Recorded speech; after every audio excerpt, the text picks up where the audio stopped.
Chapter 12. Abby let out her breath in relief. They took off later than planned due to a weather front moving through the center of the country. It was dark as they neared the little airport in Shelby. The weather here was clear, and Abby could see the stars glittering out the window of the small jet. Their mysterious passenger spent most of the time with a sleeping mask on in the back of the plane. Abby never got a good look since the woman was already on the plane when Abby boarded. She talked quietly on a cell phone until they began taxiing for takeoff. Then she slipped the sleeping mask on, and Abby didn't hear a sound out of her again. The mechanic who sat next to Abby, snoring softly, turned out to be the total opposite. The mechanic turned out to be a little thing. The woman, which surprised Abby, had to be about 5'2" and probably weighed 100 pounds wet. She had a head full of dark auburn hair with streaks of purple in it. She had a scattering of freckles across her nose and a ready smile. She was perky while sipping one of the largest cups of coffee Abby had ever seen. As the woman talked up a storm and checked every nut and bolt on the plane 3 times, Abby decided the woman shouldn't ever drink coffee or any other beverage with caffeine in it. She was like a bouncy ball let loose in the small space. She finally crashed about 2 hours before landing after saying she hadn't slept in over 72 hours. Even in her sleep, she seemed to be working as her fingers moved back and forth like she was taking something apart. The symbiote on Abby fell in love with the woman as she talked and petted them. Abby didn't know how on earth the woman seemed to know about them, but she had taken one look at them and talked to them as if she did it every day. They behaved themselves, staying quiet while on Abby, but Abby knew they wanted to play. Once the woman fell asleep, they turned into little birds and flew over to her, fluttering around her face as she blew out little puffs of air. Abby's pulse quickened as Trisha's voice came over the intercom to ask that everyone buckle up for landing. Kara Truman stretched out her arms and legs, shooting the little gold symbiote on Abby's wrists a wink as she sat all the way up. "So how long before we land?" Kara asked, looking out the window. "Cool, not a cloud in sight. Man, this is a little bitty place, isn't it? Looks like the town I grew up in." Abby laughed in excitement. "Yes, it is small, but it's home."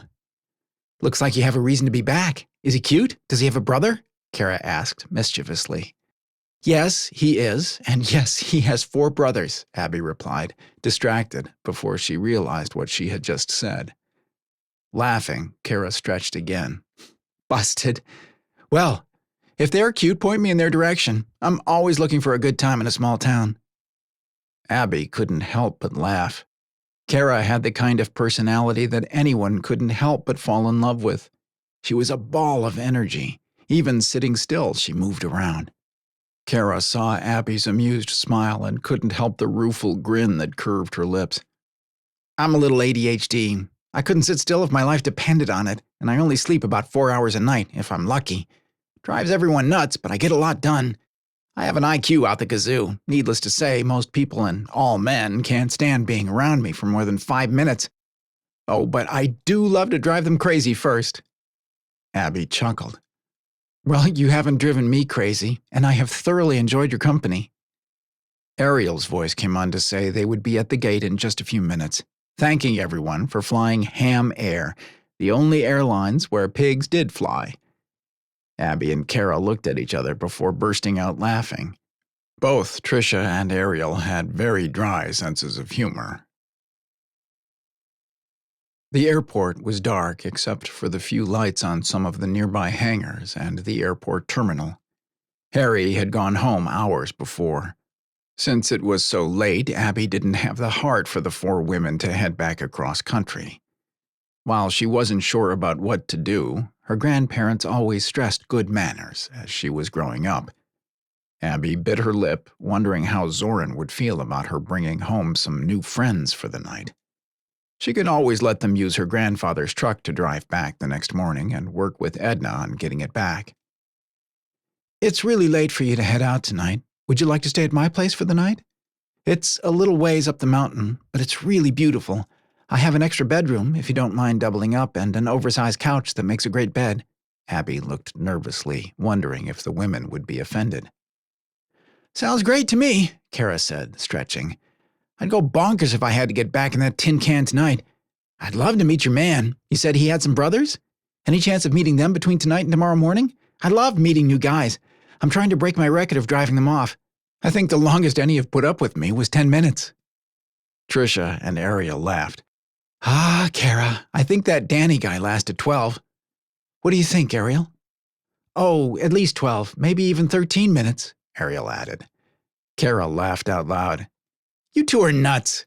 You were so drunk you can't even remember his name. It was Douglas, not Dougie." The three women burst into laughter. "Oh yeah, good old Dougie. How could we forget? Unlike some people we know, Ariel and I both need at least 8 hours of sleep more than once a month to survive. We would love to take you up on both of your offers." Abby frowned. "Both of my offers?" "Yeah, bed and brothers." Kara, Ariel, and Trisha smirked. "I appreciate the offer, but I think I'll skip. I had transportation delivered earlier. I think I'll head out since I slept most of the trip," the mystery woman said quietly from the back of the plane as she came up as if out of nowhere. "But, Carmen," Ariel began huskily. "I'll call, I promise," Carmen said quietly, cutting Ariel off. "I need more time." Ariel looked at the woman with tears in her eyes. "Yes, but how much? It's been 3 years." "Enough, Ariel. I said I'd call." The woman grabbed her backpack and took off across the tarmac. Abby watched quietly. She could almost feel the woman's pain. Her symbiote must have felt it, because she could feel them moving restlessly around her neck and wrists. She gently reached under the sleeves of her jacket and rubbed them. Zoran reached out again for Abby. He had been trying all day to connect with her through the symbiote. He just needed to know if she was all right, if she was on her way home. His brothers and 2 other men had transported down earlier that morning. He met them in the meadow. It was good to see them, but nothing would compare to when Abby returned safely to his side. He felt a warm glow as his symbiote responded to the call from Abby's. He felt a shiver run through him. She had returned. "Zoran, all is well?" Traylon asked, noticing his brother's sudden stillness. Zoran looked at Traylon as if coming out of a daze.